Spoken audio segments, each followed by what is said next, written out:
everyone, welcome back to another reading vlog. My TBR for this video is very fantasy heavy and starting off strong. We are finishing Six of Crows. I have around 100 pages left. The second book we have is on my Kindle and that is The Jasmine Throne.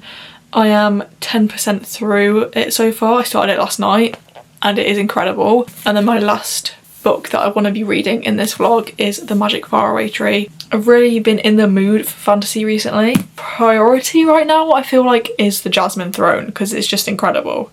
But I want to finish this and I want to at least start The Magic Faraway Tree because this is 3 in 1. So I want to read at least one of these stories. This is my fantasy week that is about to unfold. So yes, I want to talk about The Jasmine Throne. I literally just saw someone talk about this on literally one single TikTok post and it was just saying like where are the fandoms for these books, and The Jasmine Throne was one of them. I started it last night. It is incredible. I'm literally 10% in and it is incredible. The descriptions just so lush and rich and just beautiful. It's not too flowery, it's not too simple, it's just really beautiful description of what's going on. I feel like there's not been like heavy info dumping. I know any fantasy book you start like, especially with like new politics, new magic, everything is new, so it can a lot of the time feel like there's a lot of information dumped on you. This, yes, you're getting information, but it is not dumped, it is told in fun ways. So basically The Jasmine Throne, there's some kind of rot going on, and I have said before that I hate when authors say things like the plague. I was talking about Powerless. I dislike that book with a passion. Don't talk to me about Powerless. But this, when I first read the rot, I was like, okay, it's not capitalised or anything, so it didn't piss me off. And then I needed to take a step back because I was like, no, this is not annoying because it's not plagiarism and it's not weirdly uncreative. This, you can tell how flipping thought out and creative this is already because this rot is this is in the first 50 pages, so no spoilers. This rot that is taking over these lands, it's like roots are growing inside people, and there's this little boy who one of our main character Priya meets, and he's got like leaves growing in his hair and a bud trying to grow through his hand. So that's very interesting. I'm very intrigued and interested by this book already. It's very fascinating. This rot is very, very cool. Very excited. This is going to be just a week or so of me reading fantasy books and hopefully abolishing or trying to abolish my phone addiction because the last, I don't even know, like month I've been literally addicted to my phone. It has been so bad. Okay, so like for the past few weeks, to be fair, I have seen a lot of people's be above 10 hours. My screen time has been like 4.5, 5 hours almost for the past few weeks, which I absolutely despise because most of it is on TikTok, and that's the problem. If it was like me reading or looking up things or, you know, texting my friends, fair enough, but being just scrolling on TikTok, like I have over 12 hours a week of just scrolling on TikTok, and that is like half a day gone, so that is very concerning. So that is what I'm trying to get rid of. Anyway, I've been talking for almost 10 minutes and I don't think I've actually said anything of importance, so I will see you when I next have an update. Hello, it is Thursday and I have good news. I have finished Six of Crows and it was just as good as the first time. There were a lot of things that I kind of forgot about. I forgot how good the quotes were when talking about Kaz and Inej. Just the quotes surrounding Kaz and Inej were just so good, and it just made me love all the characters even more. Inej especially, she is my queen. I love her. She deserves so much better than this world has dealt her. I don't think I'm going to be reading Crooked Kingdom straight away. The reason I chose to reread Six of Crows was because I wanted to read King of Scars after, because I read this duology and then I went back and read Shadow and Bone that trilogy, and I'm like, okay, well, I don't want to just skip to King of Scars. I need to read Six of Crows again, which I'm not complaining about. Now I've read this. I definitely will be reading Crooked Kingdom before King of Scars, but I just don't think it's going to be too soon, is what I'm trying to say. And Jasmine Throne update. I am 35% through the ebook. I am on chapter 17, and I want to say I'm absolutely loving this so far. I think it is it's just incredible. I think the story is so intriguing and it hooks you so well. Like, I've not been bored at all whilst reading this. Like Six of Crows, we have lots of different chapter changes. We have lots of character chapters. So we've had Priya, Malini, Ashok, 2 others, Vikram, and one other that I cannot remember. But we had a few like different characters, and also if I have said any of those names in a horrible English way, then I'm very sorry. I like how we are changing point of view, and especially because this world is so vast and there's so much going on, and there's a lot of context that we need to know about like, is it like, it's the religion but also the secular layout as well. Basically, there's like an emperor of the whole thing, and we are currently in a specific kingdom. I guess because it's called like the Burning Kingdoms, the trilogy. I think we're in a specific kingdom that has a regent. So it has like a separate ruler, but that ruler answers to the emperor.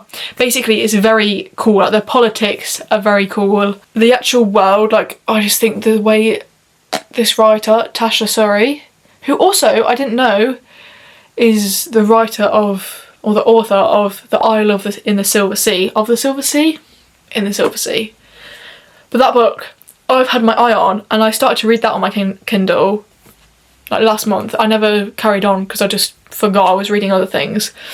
But I just didn't know that she writes this trilogy as well. It makes me want to read it even more because the writing in The Jasmine Throne is incredible. It's so alive. It's just good. So I really recommend this so far. I have not... What else did I say I wanted to read? Oh, The Magic Faraway Tree. I have not picked up yet. Today I read about 50 pages of this morning, and I've just finished this. And it is almost time for me to go to work, which is quite heartbreaking. But yeah, we're making good progress. So I watched The Diary of a Teenage Girl last night. Very good. Alexander Skarsgård. Who the hell is Stellan Skarsgård? There's a lot of them. I thought it was... Oh, Stellan Skarsgård's the dad in Mamma Mia. It certainly wasn't him. Oh, it was Alexander Skarsgård. He was in it as a bit of a pervy dad. Well, stepdad. Bit of a perv, to be honest. But it was really good. I loved the cartoon aspects of it, and it was just... I just think it was a very good film. So I recommend that. And also have not spoken about Project Hail Mary, which I should have done. It is now in my top 4. If you haven't watched Project Hail Mary, go watch it. Oh my god, I was crying for the last half of that film. I need to see it again. I genuinely need to see it again. I saw like a picture that someone had taken. I think that was the projectionist, is that the word? Someone had taken a picture of the screen at IMAX cinema. It looked incredible. I need to see that in IMAX, which I know I never will. Or, well, maybe I will one day, but I know it's not going to happen anytime soon. But oh my god, imagine, I just think seeing that in IMAX would literally be incredible. That was my update. Making my way very happily through The Jasmine Throne, have finished Six of Crows, and ready to start The Magic Faraway Tree.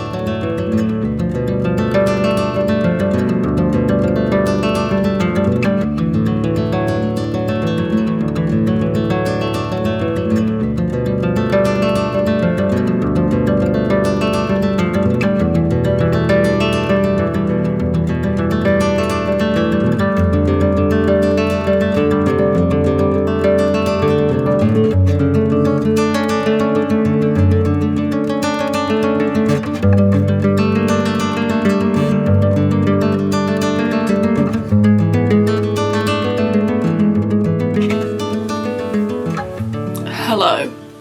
It is Monday. I think I started this vlog on Tuesday, so I was planning on ending it tomorrow. However, I have not yet started the magic faraway tree, which I wanted to do. So this vlog might be slightly extended, but in terms of the Jasmine Throne, I am 50% through. It is incredible. It is one of the best fantasies I've read ever. And I haven't read too much fantasy in my life. Well, I say that, I used to love... I think I love the idea of fantasy, and in my head I've read a lot of fantasy, but I don't actually think I have. What's happening so far?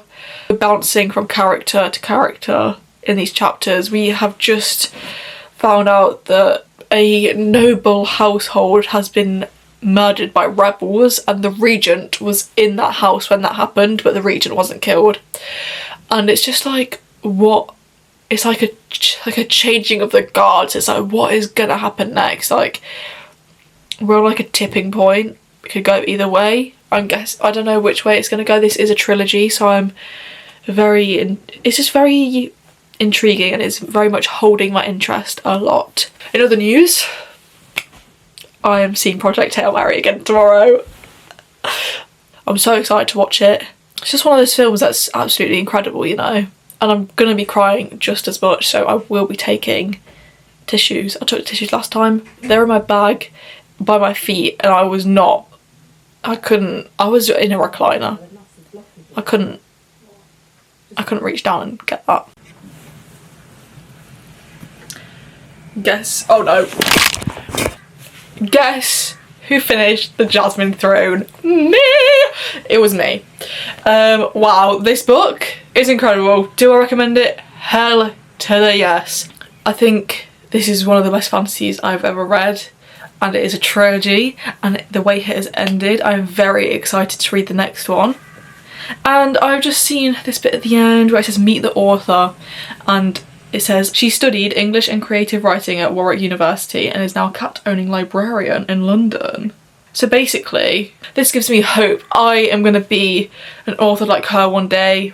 She studied English and creative writing. I'm going to be studying English and creative writing. I love cats. I just love when you can tell that an author loves what they're doing, like Tasha Surrey. She's just got such a way of like enchanting you into a novel. Like this, I was like there the whole time. It is so creative, and again, hallelujah for a fantasy author being actually creative. It did feel like a breath of fresh air, and I'm so happy for that. So if you haven't read the Jasmine Throne, go and flip and pick it up and read it. This has been a very fruitful vlog. Six of Crows reread, absolutely stunning, absolutely incredible fantasy find of the Jasmine Throne, incredible, possible favourite new author, well, a new favourite. Anyway, and then we're gonna come back with a nostalgia read, so this is brilliant. I'll see you when I have an update. Goodbye.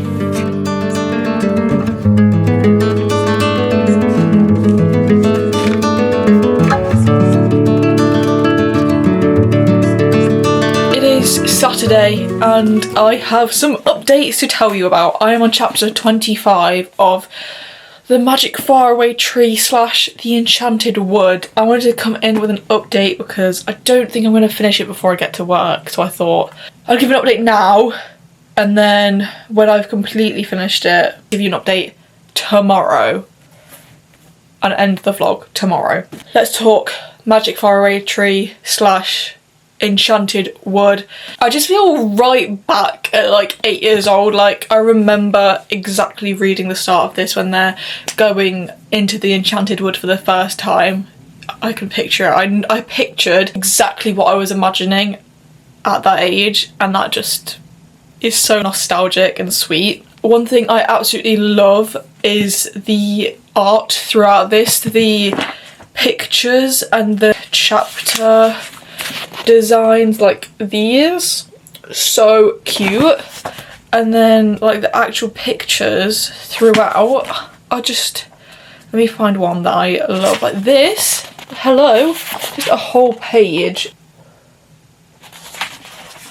Like, I just love that, and I know it's because it is a children's book, But oh my god, it is incredible. And the fact that this is set, or this was written even, during World War II. So The Enchanted Wood was first published in 1939, The Magic Faraway Tree 1943, and The Folk of the Faraway Tree 1946.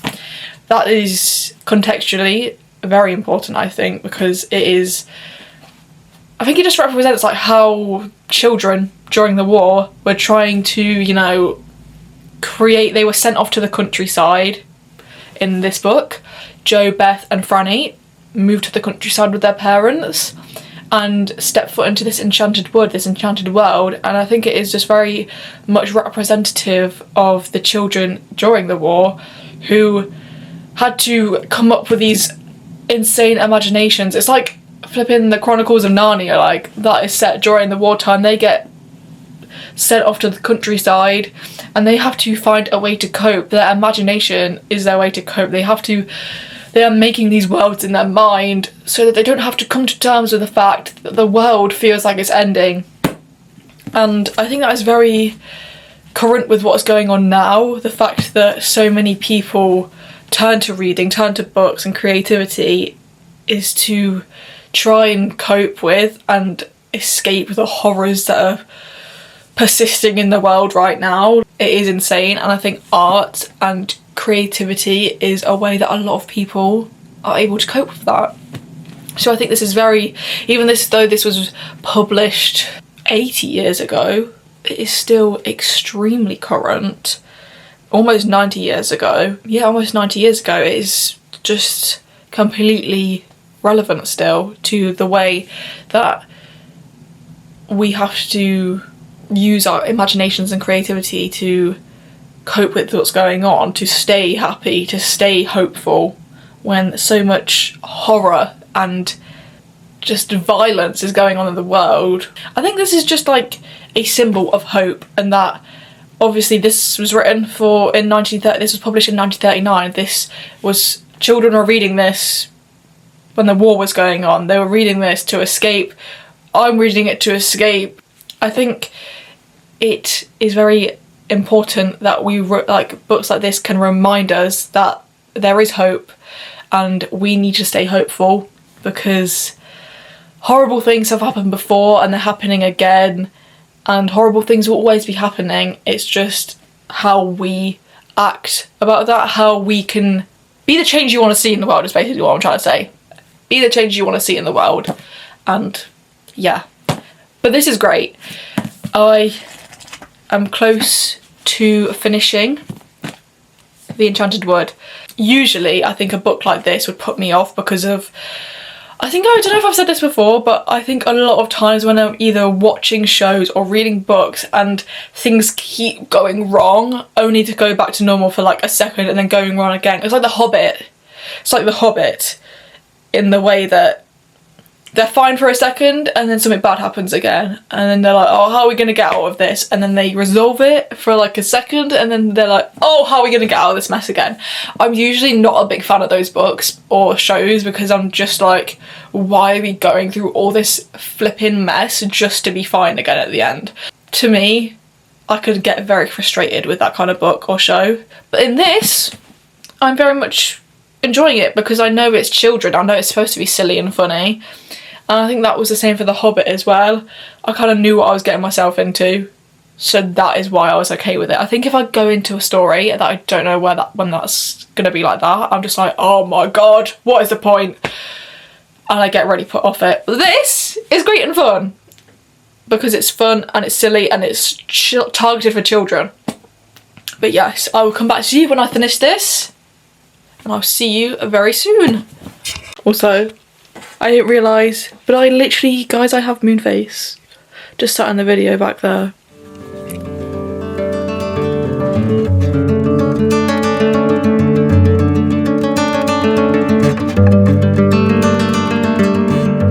I gravely underestimated myself and kind of really just lost track of time. But yeah, I've just finished The Enchanted Wood. I don't know why I thought I wouldn't finish it before work. I have literally like an hour and a half till I need to leave. And when I said that, I had like probably 2 hours. So yeah, that's really fun. Now this is the end of the vlog, I guess. So what have I read? I've reread Six of Crows, read The Jasmine Throne, and reread The Enchanted Wood from the Magic Faraway Tree selection. And wow, I'm very glad I have done this. I started this vlog because I was just in a very fantasy mood, and I'm very glad to have read the books that I have, especially The Jasmine Throne. It was so incredible. I'm not over that, and I will be recommending that for a while. I really am excited to read the next one. I don't know what the next one is called. I'll put it somewhere around, but I'm just very excited that that's a trilogy, because I feel like I haven't been in a series in a while. Like, I finished Shadow and Bone, but because I'd read Six of Crows before that, so then I read Shadow and Bone, and that was like in September, like last September.